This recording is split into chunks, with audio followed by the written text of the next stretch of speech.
खेलने दो ना, एक तो संडे मिलता है खेलने के लिए। चुप कर। और पहले तुम दोनों ये बताओ, मैं थाली में ये आटा निकाल कर गई थी, इसमें पानी किसने डाला? तू बता रूही, तूने ये खेल किया है ना? तूने ये सारे जग का पानी आटे में डाला है ना? बोल, सच बोल। नहीं मम्मी, मैंने ऐसा कुछ नहीं किया, मैं तो अपनी गुड़िया के साथ खेल रही थी। अच्छा, तो ये सारा कांड इस खिड़की से हुआ है। मैं भी देखती हूँ ये सुनीता मुझसे कैसे बचती है। जाओ तुम दोनों जाकर खेलो, मुझे खाना बनाना है।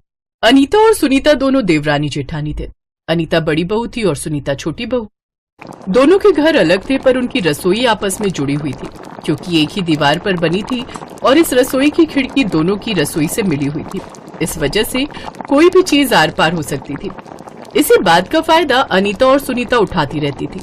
कभी अनीता सुनीता के काम को खराब करती तो कभी सुनीता अनीता के काम को बिगाड़ देती। अक्सर ही दोनों के बीच इन्हीं बातों पर लड़ाई होती रहती थी। इस वजह से दोनों की सास कमला बहुत परेशान रहती थी। अरे सुनीता, ये कैसी चाय बनाई है? चाय में चीनी की जगह नमक है। मुझे तो लगता है तुम चाय बनाना भूल गई हो। क्या कहा? चाय में नमक? मैंने चाय में चीनी डाली थी, दिखाओ मैं पीकर देखूं। सुनीता चाय पीकर देखती है तो वो भी एकदम से थूक देती है। मैं जानती हूँ ये किसका काम है। आज तो मैं अनीता भाभी से सारा हिसाब किताब करके रहूंगी। अनीता भाभी, ओ अनीता भाभी, ये है कहाँ? अच्छा, तो आज रसोई में गोभी आलू की सब्जी बनाई जा रही है, अभी बताती हूँ इन्हें। सुनीता गैस की आंच बढ़ा देती है, जिससे कढ़ाई में बन रहे सारे गोभी आलू जल जाते हैं। अरे अनीता बहू, रसोई में कुछ बनने रखा था क्या?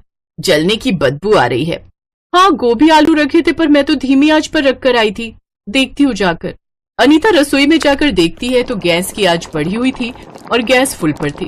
ये गैस को किसने तेज कर दिया? मैं तो हल्की आंच पर रख कर गई थी। ये जरूर सुनीता ने किया है। सुनीता, ये गैस तुमने तेज की है ना? हाँ, मैंने तेज की है। आपने भी तो मेरी चाय में नमक डाल दिया। अच्छा, तुमने भी मेरे आटे में पानी डाल दिया था।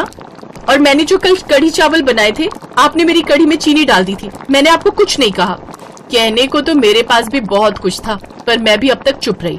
आज तो कर लिया, दोबारा मत करना, फिर मुझसे बुरा कोई नहीं होगा। लो, हो गई शुरू दोनों फिर से एक दूसरे से झगड़ा करने। पता नहीं, मुझे तो लगता है ये सारे फसाद की जड़ ये खिड़की है। रमेश, मैं तुम दोनों से कब से कह रही हूँ इस खिड़की को बंद करवा दो। ना रहेगा बांस, ना बजेगी बांसुरी। पर ना ही तू मेरी सुनता है और ना ही वो मुकेश। माँ ठीक है, एक दो दिन के काम निपट जाएं, फिर मैं किसी मजदूर को बुलाकर खिड़की बंद करवा दूंगा। अनीता और सुनीता दोनों की लड़ाई से घर में कलेश भी बढ़ते जा रहे थे। अगले 2-3 दिन तक बात फिर दब गई और इसी बीच फिर से एक बार लड़ाई शुरू हो गई। मैं जानती हूँ अनीता भाभी ने जानबूझकर छिपकली को डरा डरा कर मेरी तरफ भेजा है। वो जानती है कि मैं छिपकली से डर जाती हूँ। अरे अब तुम दोनों छिपकली पर लड़ रही हो। छिपकली तो इधर उधर भागती रहती हैं, इस खिड़की से उस खिड़की से, इस दरवाजे से उस दरवाजे से। अब जानवरों को थोड़ी बांध सकती हो बहू। अब अपनी रसोई में छिपकली आई तो तुम्हारा मुंह खुल गया। उस दिन जब तुमने अपनी रसोई की गंदी अलमारी साफ की थी तो उसमें से जो चूहे भागकर मेरी रसोई में आए थे, तब तुम कहाँ थी? मैं भी बहुत सहन कर रही हूँ। अब आया सास को ज्यादा तेज गुस्सा और उसने दोनों बेटों को आवाज लगाई।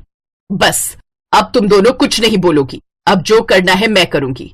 रमेश, मुकेश, अभी के अभी जाओ और एक मिस्त्री बुलाकर लाओ जो इस खिड़की को बंद कर दे। और फिर मिस्त्री को बुलाया गया और रसोई की खिड़की बंद कर दी गई। अब रसोई की खिड़की तो बंद हो गई, पर इससे अनीता और सुनीता परेशान हो गई, क्योंकि उन दोनों के पास मन लगाने के लिए कुछ भी तो नहीं था। दोनों के बच्चे सुबह सुबह स्कूल चले जाते, सास मंदिर कीर्तन चली जाती और दोनों के पति अपने अपने काम पर चले जाते। पीछे से दोनों अपने अपने कमरों में कभी बैठी तो कभी अपनी अपनी रसोई में खाना बनाती। दोनों खिड़की की तरफ देखती तो खिड़की पर तो मिस्त्री सीमेंट लगाकर जा चुका था। दोनों थोड़ी उदास हो गई और शाम को दोनों सब्जी लेने के लिए एक साथ घर से बाहर निकली तो दोनों की नजर एक दूसरे पर पड़ी। नमस्ते भाभी, कैसी हो? मैं ठीक हूँ सुनीता, तू बता तू कैसी है? मैं भी ठीक हूँ। और कहाँ जा रहे थे? मैं सब्जी मंडी जा रही थी। आज बिट्टू और रूही का मन था भिंडी खाने का, तो सोचा मंडी में ताजी भिंडी आई हुई होगी, वही बना लूंगी शाम को। अच्छा, मैं भी बस मटर पनीर लेने जा रही थी। आज बबलू और पिंकी मटर पनीर खाने की जिद कर रहे थे। अच्छा, चलो दोनों साथ चलते हैं। हाँ, क्यों नहीं। दोनों देवरानी जेठानी एक साथ मंडी जाती हैं, पर ज्यादा बात नहीं करती क्योंकि दोनों ही झिझक रही थी। कुछ दिन पहले ही तो दोनों इतनी तगड़ी लड़ाई कर चुकी थी, इसलिए बात करने के लिए ज्यादा कुछ था नहीं। दोनों अपने अपने घर लौट आती हैं।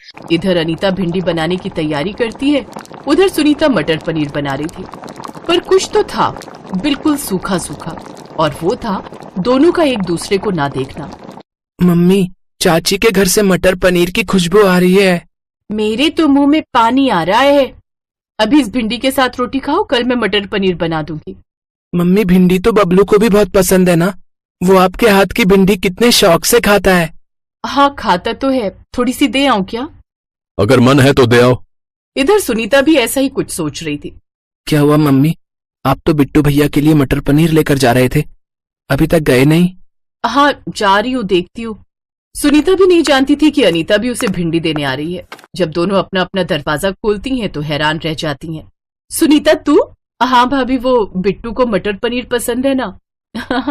मैं भी बबलू के लिए भिंडी लाई थी। बबलू को भिंडी अच्छी लगती है ना। एक दूसरे को भिंडी और मटर पनीर देते हुए अनीता और सुनीता दोनों की आंखों में आंसू झलक रहे थे।